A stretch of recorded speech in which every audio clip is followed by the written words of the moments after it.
Hey, what's going on, family? Dre over here at Set Apart Gardens. Hey, thank y'all for tuning into this video. Thank you for clicking on. Make sure you stay to the end, man, because I'm gonna be giving some good information. But in this video today, I'm going to show you 5 steps, 5 beginner steps, how to start a homestead in 2025, man. It's gonna be so, simple, so applicable that anybody can do it. But I'm gonna overlay some clips as far as my homesteading journey, and I'm just gonna talk over them and show you guys, how you can do this as well and how you can live this life. So I'll see y'all in a minute.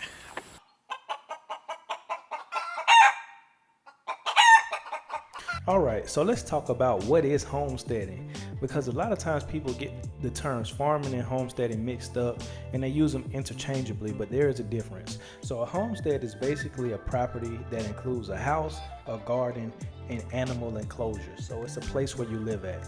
A farm is not necessarily where you have to live at. You could just have, a property with just raw land that you farm, that you don't have a property on. So a homestead is your home where you also grow your food and raise your food. So step one, of how you can become a homesteader and get to self-sufficient living is, first off, you got to ask yourself your why.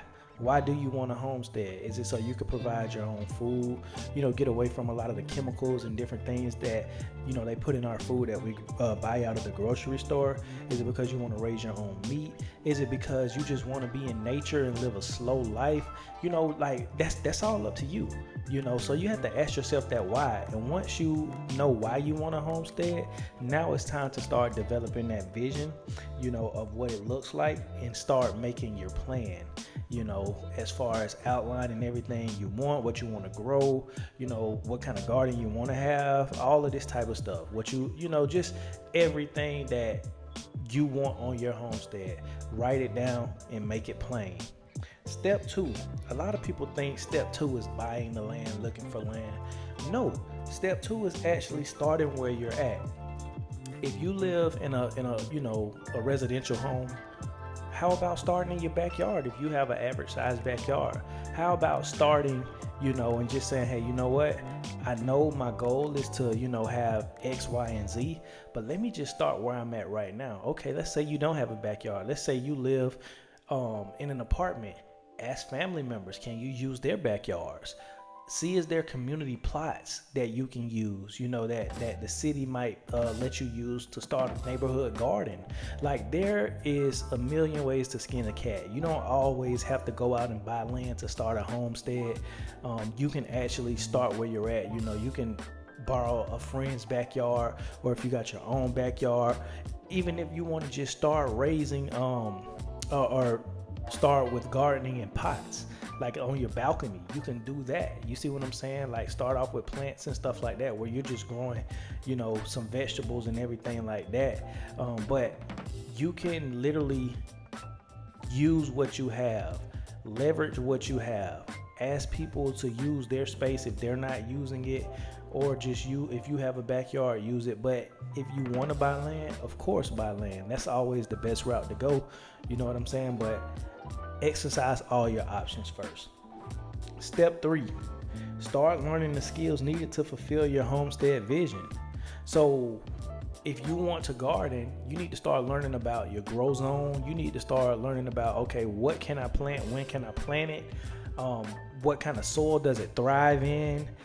Do I want to do raised bed gardening? Okay, so that means I'm either going to have to buy, raised beds. That's going to cost a pretty penny, especially if you want them aesthetically pleasing. Or you can build raised beds out of wood. Okay, so that means now you need to start, learning about different tools and how to build, certain things and doing DIYs. So you don't have to come out of pocket for everything, because it could be an arm and a leg.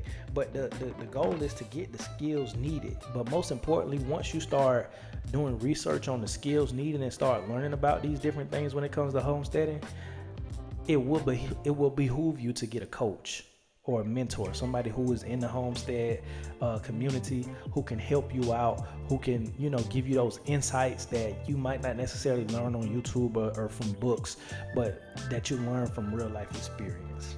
Step 4, start and finish your first project. So you say you want a homestead, you've acquire the space where you can start that homestead at, whether it's you bought your land, whether you're utilizing your current backyard or someone else's yard or a lot or whatever the case may be. Now is the time to start and finish your first project to show yourself that you're serious about it. Okay, so what do I mean by that? So, okay, you want to do garden, build your first raised bed. You want to raise chickens. Okay, go and build a chicken coop, buy one that's ready, to build or whatever off Amazon, but just start your first project and finish that. That way, you'll be able to get that confidence and you'll be on your way. You'll be rolling. You're not going to be stagnant. You see what I'm saying? But don't bite off more than you could chew. Start and finish your first project and then grow inch by inch. You don't have to go a mile a minute, because you don't want to burn yourself out. Step 5, and this is the most important step. Remember step 1. Step 5 is remember step 1. Meaning, remember your why, remember your vision, remember why you started it, why you wanted to start it. Because so many people have gotten burnt out because they forgot the original intent. They forgot the why. They lost that passion because of, it could be a lot of different things, a lot of different variables. Life happens, financial things arise, just doing too much too soon. You know what I mean? That is a huge problem as well, especially when you're homesteading, because different things about homesteading can be addictive, like buying chickens or buying livestock or, buying things for your garden or buying seeds or, I want to do this enclosure for this animal. I want to try my hand at this breed. I want to try my hand at that breed.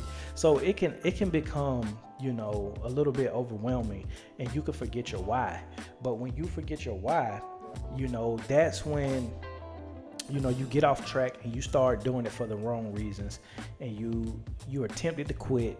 You're tempted to not want to do it anymore. So you know what, I just give up and I just go back to what's easy, which is trading your time for money, going to the grocery stores, buying, the food that they provide for you, not utilizing your skills and your God-given gifts. You see what I'm saying? And not living off the land. So remember step 1, never forget your why. That's the most important thing. But I pray that you guys enjoyed this video, man. I hope you learned something. Drop down in the comments below if you learned something or if you can relate to it, man. And like I always say, if you give them the power to feed you, you give them the power to starve you. Peace. For bombs over Baghdad really ain't that bad. Little wiretap, yes. Little dodge in the IRS. Little haven